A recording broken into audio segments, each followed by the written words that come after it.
composite piezoelectric oscillator. This is our sample which is quartz, and we have gold plating in the two opposite side of this crystal, and we have to put the crystal into this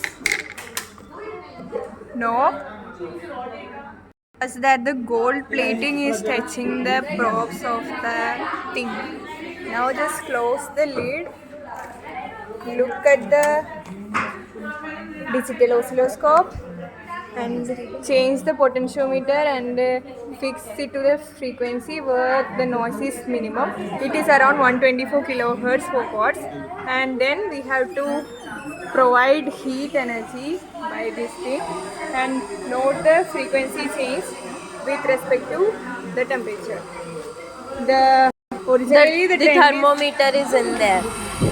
this thing is the thermometer, this thing.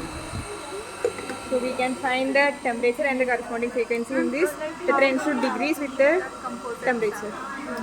And then we have to do it for the composite thing, in which we are cementing an aluminium thing which is of same dimension here. We are cementing it over here and Put the Fevikwik on the table and one then drop and just like this and like this. Okay, like this.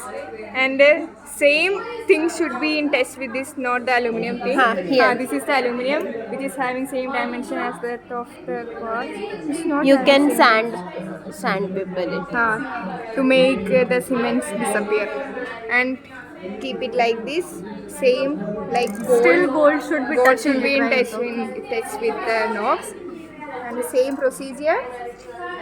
Close the lid, resonant frequency, and बंद then क्यों हो गया?